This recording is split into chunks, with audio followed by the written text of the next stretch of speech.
Hi guys, welcome to KessyCuisine, where we make amazing dishes from the comfort of your home. Today we're going to be making one of Kessie's Cuisine bestsellers. Mm-hmm. And that is meat pie. We're going to be making our amazing, yummy, tantalizing meat pie. So I'm going to walk you through the ingredients, and in this video I'm going to be doing a little story time, actually the part 2 of my experience during the war, how I left, the journey and everything. The part 1 is actually in a video I uploaded last week, so if you have not seen the video, please go back and watch. So from what I was saying, for my last video I ended where I arrived at the Vaxal, and I was like, that's a whole different story entirely. So when I arrived at the Vaxal, guy, it was full. When I said the Vaxal was full, it was full in capital letter. So when I got there, we actually got there pretty early in the morning. Let me say around like 8 or 8:30. So when we arrived at that place, we went straight to where we went straight to the platform where the train would leave from Kiev to Lviv. That was actually the route we were going to take. So when we got there, the train actually came very, very early. Let me say immediately we got there, the train came maybe around like 20 minutes later. But the train that came, the wagons were actually very small. So they were like, oh, obviously just women and children. So women and children, no, but now, some men squeeze themselves into that train too. So I could not enter into that train. I left, and then while we were waiting for the next train to come, we went outside to check what's going on, what are people doing, so that we are not just inside there and we don't know what's going on outside. So when we went outside, we went to check, and we are like, okay, let us try our best to use public these taxis that were outside, because they were actually taxis that were willing to go from Kiev to Lviv. That was why we asked them the price. Okay, how much is Kiev to Lviv? And they said that Kiev to Lviv was $1,000. Bruh. So we are even trying to negotiate with them. Okay, if they could reduce it, it'd be to at least $800. And they were like, no, $1,000. And they were not even ready to negotiate. If you try to negotiate, they'll just leave it there, because people are actually paying to get to Lviv. So when we saw that, okay, the prices were too much, because we were actually outside trying to look for a taxi or at least somebody's car that we could go with them with. But there was no car, there was nothing. So we actually, okay, let's just go back to the train station to wait. So while we were actually outside trying to figure out what to do, we heard like this alarm, so this warning alarm. So everybody went underground. We waited there for about 20 minutes, and they told us, okay, it's safe, we could come back outside.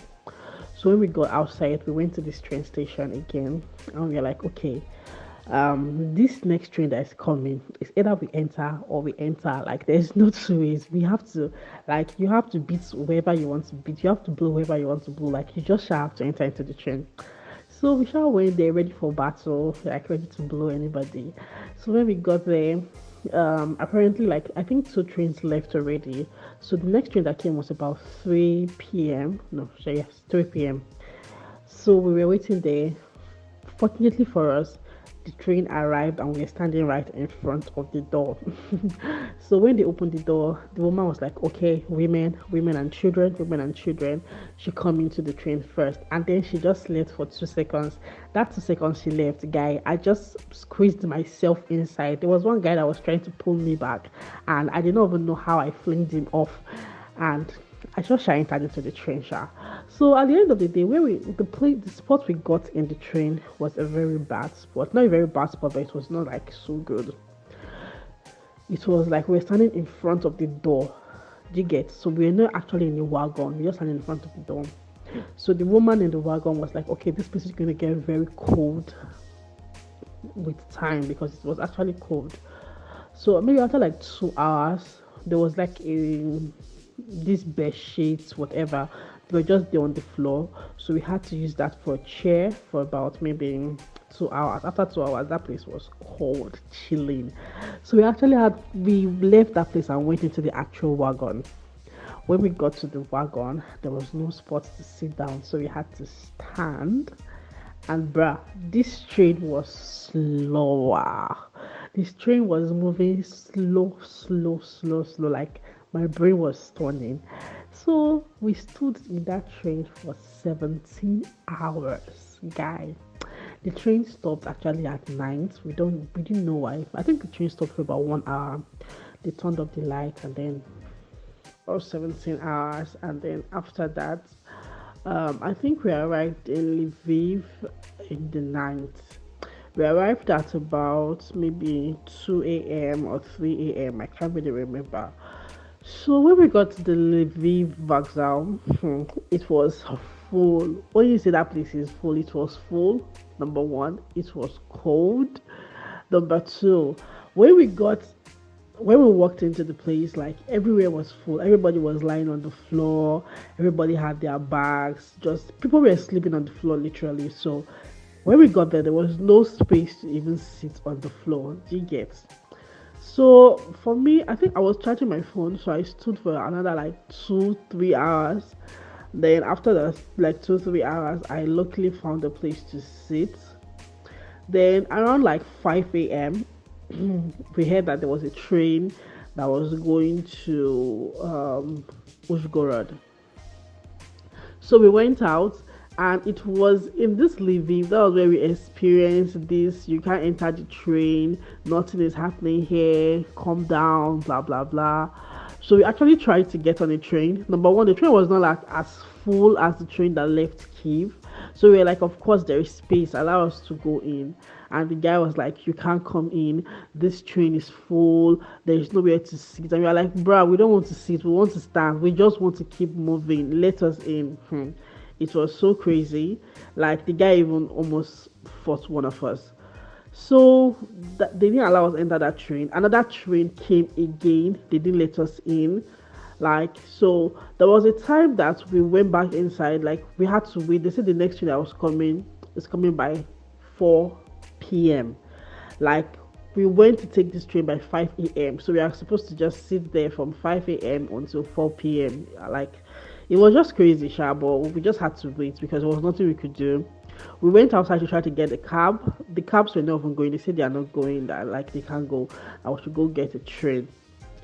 So we went outside, we went to buy some stuff because we actually in group, we were like 6 of us in a group and we were like trying to go. But when we went out to buy some things, to try to get money, to get water, before we came back, the 4 other guys just left us. Like, they just left us. They entered into a train. They were lucky enough to get into the train. They were like, oh, they were here first. So when the train came, they just like squeezed themselves into the train. And I'm like, okay. I wanted to cry, but I was just like holding myself together because.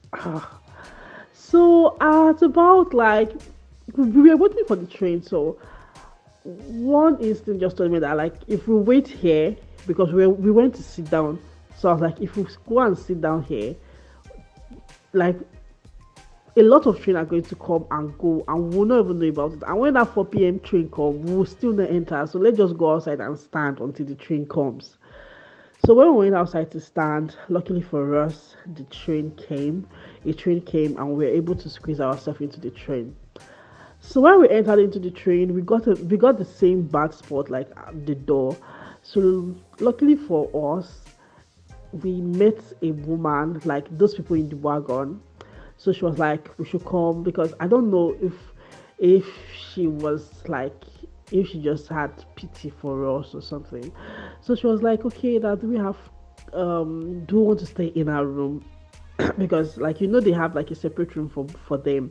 So she was like, do you want to stay in our room? And we were like, yeah. So she was like, okay, stay in this room, and that we should lock the door. We should not allow anybody to see us inside this place.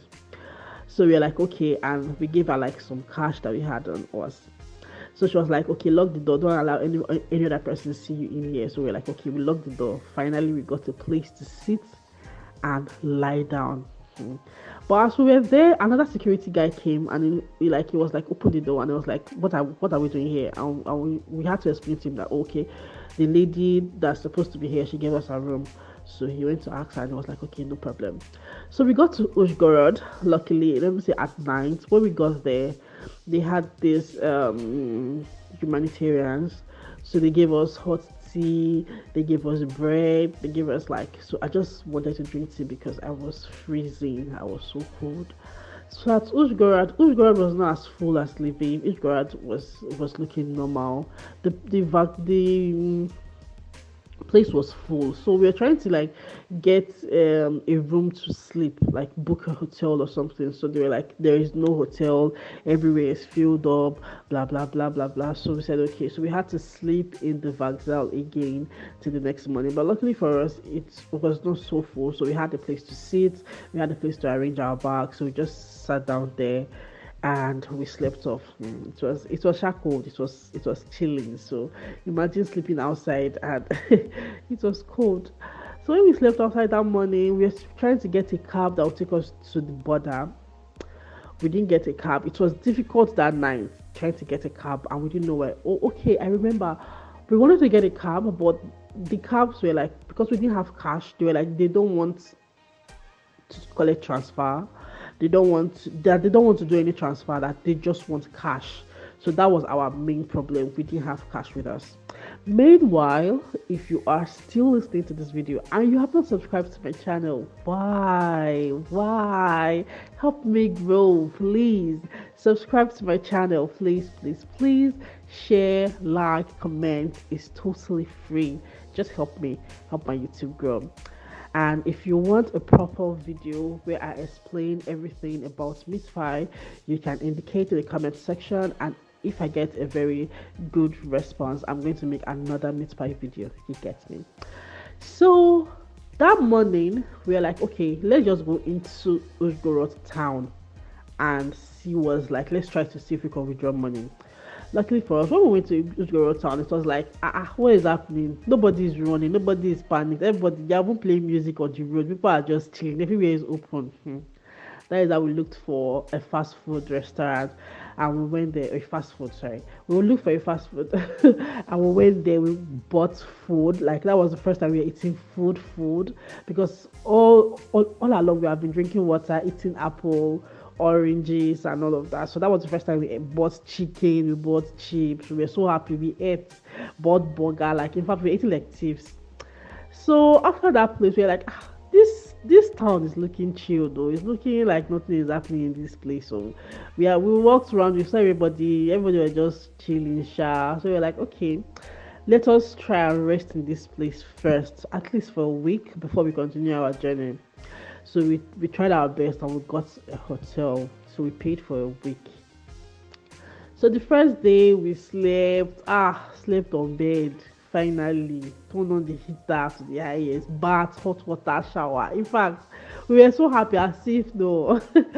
So we had our bath, we ate everything. So we're like, okay, let's go and see the town, let's see what's happening. So we went out, we were like, okay, let's withdraw money. We withdrew money. We bought some drugs that we didn't have. We just bought some drugs in case we needed anything, bought painkillers and all of that. So we're like, this city is chill, but let us just stay here. No need to be running up and down. So we're like, okay.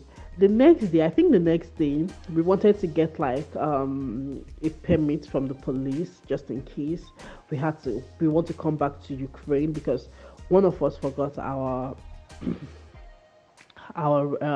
permits from Ukraine. So I went to the police station to tell them that, okay, in case we want to come back, is it possible? So the guy was like, okay, it's possible. But when we got to the police station, we noticed like it was looking funny. They were in a hurry. They were trying to arrange themselves. They were arranging barricade, and as if they are preparing for battle. And we are like, okay, they are expecting something. Something is coming here. So we quickly went home. We were like, something is coming. That maybe we won't stay up to the 1 week that we plan to stay. Maybe we'll just stay for 5 days and go. So that was what we said. But when we went outside, the place that was bubbling yesterday was no longer bubbling. All the shops were now locked.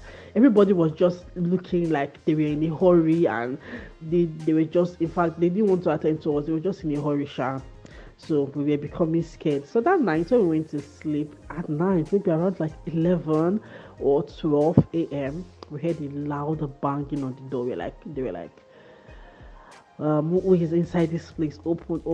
So we didn't want to open because we are scared, like 12 o'clock in the midnight, who is that one, who is knocking, I beg. Oh.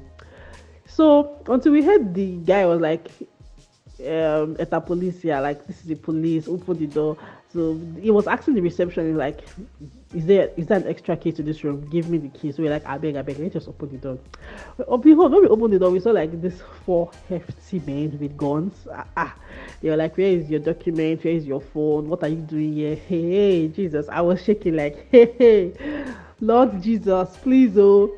So they were like, oh, we should just relax. We should relax. Where's our phones? We gave them the phone. They were checking our phone. They were like, did you snap anything about them, like Ukrainian soldiers and everything? We were like, no, we didn't. So they were like, okay, they checked our phone, they took our numbers, they checked, I don't know, they just had checked the phone, they checked our documents and everything. So they were like, okay, is there another person in the room? We were like, no. So they said, okay, no problem. They said, okay, no problem, good night. Good night, girl. We were just shaking like, oh, I beg, go. Let's just leave here tomorrow. So the next day we went because at this point, my what I was wearing, in fact, it got torn because I was like trying to run and climb up the train and everything. So it got torn. So I went out, luckily for me, to get a new joggers and all of that. So that day we went out, we got joggers, we got more food, everything. We looked for a taxi and we took the taxi. Okay, tomorrow morning, just come and pick us because we don't want trouble. So in the morning, the next day, around about 6 a.m., we tried to withdraw money so that we could pay the guy because the guy was like, oh, it doesn't collect cash. It doesn't collect, transfer. So that day we had to go around everywhere. Luckily for us, we found a bank that was dispensing cash, so we collected cash that day. So the next morning at about 6 a.m., the driver arrived and he drove us straight to the Hungry Border. So he drove us to a place where, like, we passed another road. You get where they were like it was not so crowded. So when we got there, we were the only black people there actually, because we went there very early. So we're just two black people there. So we went there and we walked. The guy stopped us somewhere, so we had to walk all the way into the border. When we got there, they said we should stop. So we got to the immigration. They checked our bags, checked our phones, took our passports, and they said we should go and sit down. And when they asked us where are we from, we said we are from Nigeria. Their faces were like looking like, these people look like trouble. So when I think we waited there for about 2 hours. They told us to open our bags again. In fact, they poured all our clothes on the floor, checked us as if no, we are carrying something.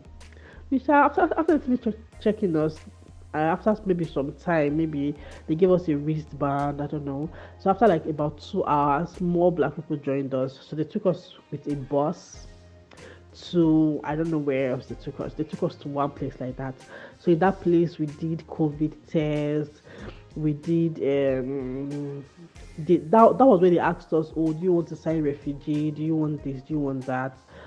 We did our thumbprint and all of that. So we were waiting. They said we should trek from that place. We should be trekking to. They said it's 2 hours. I mean 1 hour. That we should trek to one place like that. That's where we see train. I be bus.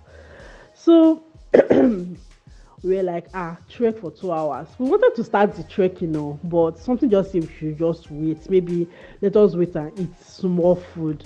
So we shall went to the they were free food there. So we went there, we got anything that you wanted or you wanted to eat. So as we were waiting, luckily for us, there's a woman there that understands Ukrainian. So she was like, hi, it's Drested. What are you doing here? So we're like, finally, somebody that understands us, Jesus. Because at first we were not understanding them, they were not understanding us. They were trying to look for somebody who could speak English. So immediately she says Drested, everybody flew up like, my sister, finally you are here. Please, what are they doing? So she was like, how are you? People are not so stressed. What are people doing? So we shall explain to her. So she was like, oh, okay, our friend. So later, like, thank God that we saw that woman. Thank God she spoke to us, and thank God that at least we could speak a little Ukrainian or so. So later when she left, you know that, oh, okay, that somebody she organized her friend's car. So she organized the bus for us to come and pick us. Do you get? So like we were just in luck that we were waiting, because I don't know why we were waiting. Oh, we were charging our phones. Say, okay, let's start our phones. So we'll start our 2 hours journey. At least when we are going the 2 hours, we're listening to music. So thank God that we were waiting. I don't even know. So that woman just later she came to me and said, okay, there's a bus that she paid for, that we should just go and meet the man and enter it for free. We entered this bus. The guy took us to the train station. This place was far. Imagine we were trekking, guy. I don't know, I would have fainted. So this place was very far, even with the bus. So after everything, we got to the train station, and that was how we landed in Budapest. Everybody went their own separate ways. We tried to get a hotel and everything. So that was how I escaped. Glory be to God. Praise the Lord. This is my testimony. That was how I escaped from Ukraine. Oh, that was how I escaped from Ukraine and the whole war madness into Budapest, Hungary. So from there, everybody can go anywhere they want. And I pray from the depths of my heart that this war ends soon, because I miss Ukraine like crazy. Like there's no place like home, actually. All these places are just for you to just visit and go back, because Ukraine is actually, for me though, Ukraine is actually the best for me. So that's all. Thank you guys for watching, for sticking to my story time, and I'll see you in my next video. And I really pray from the depth of my heart that God heal Ukraine, that this war stop, because this war is pissing me off, bruh. I just pray that this war ends soon. Ukraine, God bless Ukraine, heal our land, and I don't know. Anyway, see you in my next video, and till I see you again. Bye. Slava Ukraina. Bye. Bye guys. Love you.